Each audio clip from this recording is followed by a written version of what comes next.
Chapter 3.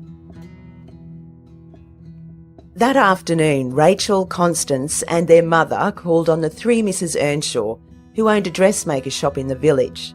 The spinsters, all very alike, were expert seamstresses, with talents much in demand by the ladies of the parish. Today, Miss Jane was serving in the shop, and they were soon immersed in the selection of suitable fabrics for their gowns. Mrs. Barrett was in 2 days ago with her maid Dunkley. They chose this brown silk taffeta, which Dunkley is to make up with a fichu of French lace that Mr. Barrett brought from London some time ago. So we won't want to use that cloth, will we? Miss Jane smiled. With her limpid brown eyes and eager manner, she always reminded Rachel of an enthusiastic King Charles spaniel, as did her sisters, who presumably were busy sewing upstairs. Now, Miss Rachel, I have this beautiful blue and white Spitalfields silk damask. No, not blue. Lady Octavia blinked, then gave her eldest daughter an understanding smile. What do you think of this, my dear? This painted white China silk is quite lovely, is it not? Rachel stroked the beautiful fabric with its lustrous pink, green and yellow flowers and butterflies. It's much too fine, Mamma. I'm sure it would be far too expensive. Nonsense, said Lady Octavia briskly. Only the best for my daughters. It would work very well on Miss Rachel, said Miss Jane. A fichu of linen muslin, I think, and a caleche bonnet of dark green to match the scrolling on the gown. Ribbons of dark green on the bonnet too. Constance, not to be outdone by Rachel's guaranteed splendour, selected white, pink and green striped lion silk satin. See, Rachel, we will complement each other. I will have a caleche of the same dark pink as the stripe in my dress. Lady Octavia nodded approval. Very well, that's settled. Now, for my gown. Rachel sighed. Mamma never made up her mind as quickly as her daughters.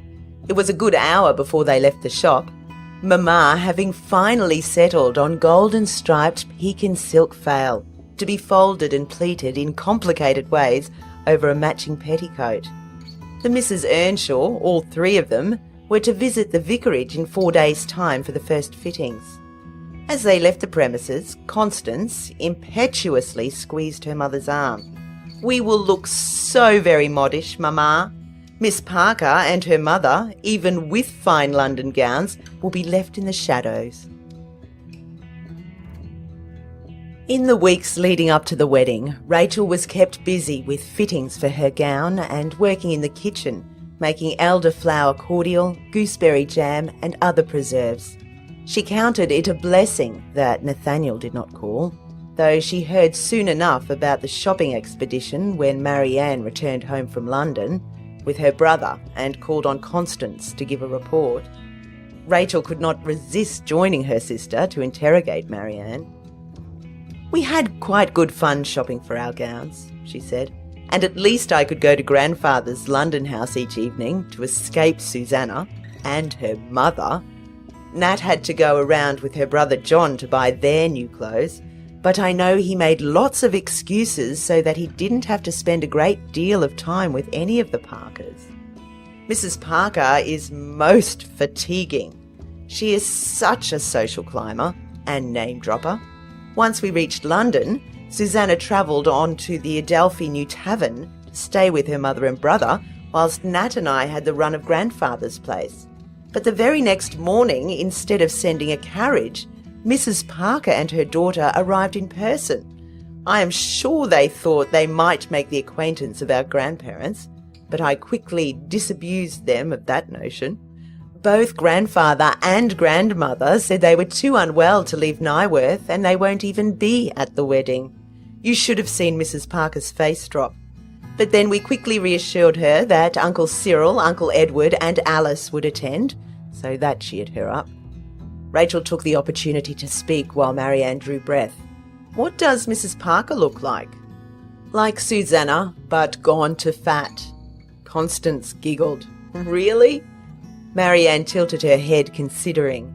Perhaps that's a little unkind. Not fat, exactly, but plump. Decidedly plump. And it's no wonder she does so love to eat. What else? Constance asked, eyes agog. Well, she's sort of fluttery and helpless in her manner. It's obvious that's where Susanna gets it from, and she sometimes says things that are quite scandalous and not very refined. What about John Parker? Asked Rachel. Quite good looking. He has that golden hair like Susanna, though he likes to powder it too, which seems rather pointless when it's already so pale. I have to say, I didn't take to him at all. He leers at one. It's most unsettling. I wonder what the other three brothers are like, pondered Constance. Oh, we'll know soon enough, and the father. But I must tell you, Marianne looked around to make sure that Lady Octavia wasn't close by. Do go on, Marianne, said Constance. Well, this is quite scandalous. Oh, hurry up, do, Rachel urged. Marianne sniffed. It's quite extraordinary. Mrs. Parker's mother, Susanna's grandmother, is also called Mrs. Parker. Well, it's not unheard of for cousins to marry, said Rachel. No, you don't understand. For goodness sake, Marianne, said Constance. Marianne's eyes gleamed in devilment. It's like this. The older Mrs. Parker was Mrs. Green. Then 10 years ago, after Mr. Green died, she married her daughter's brother-in-law. Not just any brother-in-law, but the youngest, Susanna's youngest uncle. Nat told me he had it from Susanna's brother John. She's a deal more than 60 and her husband is 41. I suppose if she's anything like her daughter and granddaughter in looks, then it would not have been too great a hardship for him. And she had lots of money, which Mr. Parker has put to use. He went into business and now he's the mayor of their town, Summerley. Well, Marianne, said Rachel, despite their differences in age, perhaps they are fond of each other. Said Marianne, fond of each other's money more like. What an interesting family Nat is marrying into, said Rachel. I look forward to further revelations. Silently, she mouthed the words, Poor Nat. And there were the Parkers, in all their glory, occupying most of the first 5 pews on the left-hand side of the church, except for Susanna's father and her parson brother who waited, facing the congregation, ready to conduct the service, and another brother Constance confirmed was John, who, as best man, stood flanking Nat. Rachel sat at the aisle end of a pew next to her sister and parents, behind Nat's uncles and aunt, and Mr. and Mrs. Barrett, Marianne, and Nat and Marianne's 2 eldest half-siblings. Only the back of Nat was visible as he waited for his bride, who was late. Rachel's father leaned forward and tapped his pocket watch, casting meaningful glances past Lady Octavia at his daughters. Constance, for some reason known only to herself, began to giggle. Lady Octavia rapped her smartly on the wrist, just as the giggles turned into hiccups. Constance, her mother hissed, behave yourself. That must be Susanna's mother in the pink taffeta, whispered Constance in Rachel's ear. See, she is fat. Oh, Constance, she's not. Don't be so rude, Rachel whispered back. Another minute passed. Then, look, Ray, that other lady between her and the man wearing that first-rate wig must be the scandalous grandmamma. And the man has to be her young Lothario. Well, not that young. I will not warn you again, Constance. Be quiet, hissed Lady Octavia. Chastened, Constance closed her mouth. A sudden clatter from the porch and the organist began the Prince of Denmark's march. Nat turned for a glimpse of his bride and caught Rachel's eye as she rose to her feet. Time stood still, as it seemed. For just an instant, they stared into each other's souls. Had Rachel imagined it? No. And Nat's silent, desperate communication of misery pierced her heart. Rachel. She looked so sad. So sensible, so Rachel. He couldn't fool her. She knew he felt utterly wretched. If only he could tell her how he'd been duped into proceeding with this marriage, this life sentence. He couldn't. She'd think even less of him if she realised how he'd behaved like a love-struck Don Juan, a libertine, a common lecher. He disgusted himself. Better to maintain the pretense that this was destined to be a happy marriage between two people who loved each other. But it hadn't been love, had it? Just flattery, coquetry, infatuation, and lust. He deserved to be miserable. Ironic, really, when his university chums, laughing and talking in the back pews, envied him the lovely Susanna. They were free men, free to continue with their debauched ways, their gambling, whoring, and drunkenness. Why had he, who tried to behave correctly at all times, been the one who'd been trapped into marriage? Because he'd been stupid. Stupid, stupid. He glimpsed Susanna as she stepped into the church on her paternal grandfather's arm. He at least was a decent sort, a medical man with a wise face and gentle manner. Susanna looked breathtaking, in shimmering white and silver, his mother's diamonds again in her hair and about her neck, so that in the gloom of the Derbyshire church she sparkled from head to toe and was the cynosure of all who were present. The women in the congregation, despite being clad in their finest silks and taffetas, might just as well have been invisible. He gritted his teeth as he turned once more to face the altar. Susanna's gown had cost him a great deal of money. At this rate, he'd have no fortune left by the year's end. Mercifully, Susanna sailed down the aisle looking neither right nor left, but straight ahead. Rachel could not have borne it if Susanna had favoured her with one of her triumphant smirks. She had no maids to support her. Obviously, thought Rachel, she prefers to be the centre of attention. Uncharitable of me, but that's what I've become. Admittedly, though, if a dozen fair maids accompanied Susanna down the aisle, she'd outshine them all anyway. She looked truly beautiful. As she neared the altar, a distinguished-looking man, Rachel presumed to be a grandfather or an uncle, handed Susanna to Nat. I wish I could see Nat's expression. No, I don't. Riven with jealousy and despair, Rachel clenched her teeth and took a deep breath. I thought I had finished crying over Nat, but it's so hard not to. When Constance gripped her hand, it was particularly difficult to contain her tears. She wished she hadn't come. But then, how could she not?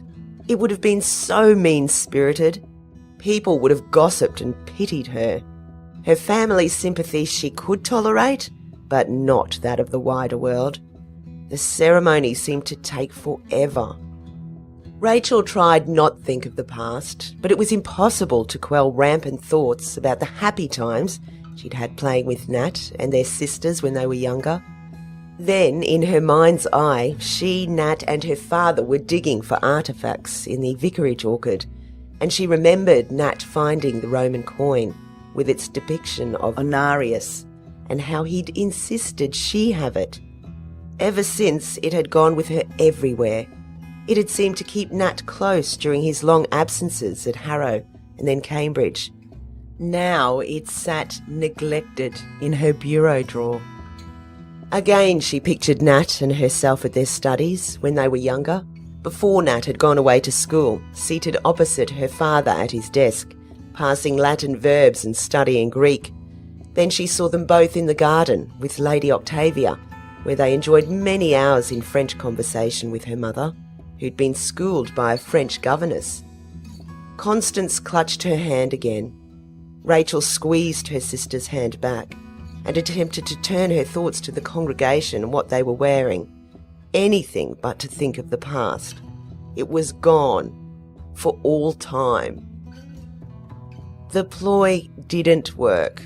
It should have been her up there by Nat's side. She tried to despise him. He deserved her contempt. But all she could feel was pity and loss. when she thought what might have been? She sniffed and was aware of Constance's regard as her sister half turned towards her, loosened her grip, and began to rhythmically rub the back of Rachel's hand. Dear Constance. After what seemed like forever, Nat and Susanna, followed by their families, progressed up the aisle and outside to a perfect summer's morning, accompanied by the sound of organ music and the peal of bells.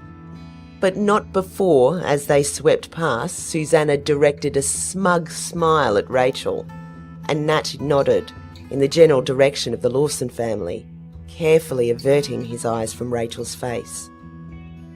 That's that then. I've lost him. Don't think any more of what might have been. Don't. As they walked out into the sunlight, Constance kept a tight grip on Rachel's hand. She didn't let go until they'd climbed up into their carriage for the short drive to the inn where they were staying at, with its adjacent assembly room where the wedding breakfast was to be held. It was comforting to be surrounded by her family, along with Marianne, who'd opted to travel to the inn with them. So it was with fresh resolve that Rachel alighted in the courtyard, and with her sister and Marianne followed her parents indoors. Susanna and Nat had gone on ahead, Nat's parents and Susanna's and two of her brothers close behind, John the best man and the young vicar, who apparently was called Aaron. Susanna's two brothers closely resembled each other. Each had the same yellow blonde hair as their sister, though Aaron didn't dress his hair with powder the way John, obviously a man of fashion, did. As they walked through to the assembly room, Constance again took Rachel's hand and murmured, "Here we go, life with the would-bes and want-to-bes." "Please behave, Constance," Rachel pleaded. "You too, Marianne." Both young women smiled at her. "Of course, Ray," said Constance. "Of course." Joining the short reception line, before long they were in front of Susanna, Nat, Susanna's parents, and Mr. and Mrs. Barrett. Marianne and Constance gave Nat a peck on the cheek, but Rachel noted, drew a line at kissing Susanna, merely commenting on how beautiful she looked. Rachel resolutely pasted a smile on her face as she shook hands with the happy couple and murmured, "Congratulations." It was all she could manage, given Susanna's triumphant expression. Nat's hand was as cold as ice, and he barely looked at Rachel as he murmured, "So pleased you and your family could be here." Rachel was relieved to move on and be introduced, along with Constance, to Susanna's mother by Marianne. In turn, Mrs. Parker presented them to her husband, the Very Reverend Mr. Parker. Rachel noted how Mrs. Parker emphasised the Very Reverend. The man himself had just finished what sounded to the young woman a rather boring conversation with Mr. Lawson about clergymen they were both acquainted with. Mr. Parker, though, appeared to be a decent sort. It was difficult to tell about his wife, who was flustered and seemed slightly overawed by Lady Octavia, at her most imperious. Rachel was certain her mother was doing it deliberately. Comparisons were odious, but if she thought her own mother's gown tucked and draped to excess, it was nothing compared to Mrs. Parker, whose salmon-pink taffeta gown comprised yards and yards of fabric, probably the whole bolt. Mr. and Mrs. Barrett greeted the Lawsons cordially, and Rachel noted a degree of warmth between her mother and Nat's stepmother, the result, she knew, of several tete-a-tetes the two women had had recently. And then they were finished with the polite niceties of the reception line. There seemed to be a large number of tall, fair men in attendance, all Parkers of some sort or another, Rachel supposed. The one in the expensive wig, very jolly, danced attendance on an elderly lady. That lady looked so much like Susanna and her mother that the two of them just had to be the notorious couple Marianne had spoken of. But they both appeared so content in each other's company. Who was Rachel to judge them? Constance and Marianne followed Rachel's gaze to the old woman and her solicitous attendant. "It has to be them, doesn't it?" said Constance. "Now, does Susanna call her grandmama or auntie?" "Behave yourself, Constance," said Rachel. In spite of her good intentions, she couldn't stop a giggle escaping. With a look of devilment, Marianne asked, "Shall we split up or bombard the Parker people en masse?" Rachel put her arms about her sister and her sister's best friend. "I do realise what you're doing, you know. You're trying to keep me amused to stop me being gloomy about Nat." "Don't think I don't appreciate it." She looked at each of them in turn. "Both of you cheer me and distract me in equal measure. But please, I implore you, don't do or say anything to embarrass the three of us, or Mama and Papa, or your family either, Marianne." Both young women gave her a butter wouldn't melt in our mouths look. "We wouldn't dream of it," said Marianne. The breakfast proved to be less of an ordeal than Rachel had feared. The Parkers had placed everyone in strict pecking order, or their version of it, and whilst Rachel's parents joined the Parker parents, the infamous Parker couple, Susanna's grandfather and Nat's family, including Marianne, she and her sister were relegated to the furthest end of the room, with various friends and acquaintances of Nat and Susanna, including the Cambridge men and Susanna's two youngest brothers. Rachel breathed a sigh of relief on realising that Constance and Marianne were seated far enough apart to prevent any more mischief being concocted, at least for the next little while. She concentrated on enjoying the food and conversing with those around her, and avoided looking to the head of the main table, where sat Nat and Susanna. Rachel and Constance were kept busy fielding bon mots with the young men, who seemed to enjoy their company. Only when the diners stood and toasted the newly married couple did Rachel force herself to look at them. Susanna appeared elated, Nat stolid, devoid of emotion. "Oh, Nat, smile at least. This is supposed to be the happiest day of your life. Pretend you're happy, just as I must too." A little later, Susanna kissed her parents and grandmother. Nat gave the gathering an all-encompassing wave of farewell as he handed his bride into the grandest of the Barrett coaches. They moved off, accompanied by a volley of old shoes thrown by Susanna's brothers and ribald comments from John and Nat's fellow students. "I had it from Dr. Parker, Susanna's grandfather, that they're headed for Leicester tonight and then on to London," said Rachel's father. The Lawsons were gathered together as a family in the midst of their fellow revellers who'd begun their leave-taking. "We must depart soon too, if we are to make Coventry before nightfall," he added. "I wouldn't mind inspecting the Roman ruins in Leicester, but we must leave that for another day, if we're to arrive home in plenty of time for Sunday's services." "I have to admit," said Lady Octavia to her daughters in a low voice, "that today wasn't half as appalling as I'd feared. Mrs. Parker, Susanna's mother, has been trying to persuade your father and me to have dinner with them in their home, and both of you as well, of course. Your father fortunately made our excuses, citing the necessity to return home in time to prepare his Sunday sermon." "What a shame," said Constance. "I would so like to have seen the Parkers at home in their own particular milieu. It could have been most edifying." Lady Octavia laughed. "Constance, you are an incorrigible child." She placed an arm about the shoulders of Rachel, who stood next to her, silent and pale. "Come, my pet, let's all fetch our things and be on our way."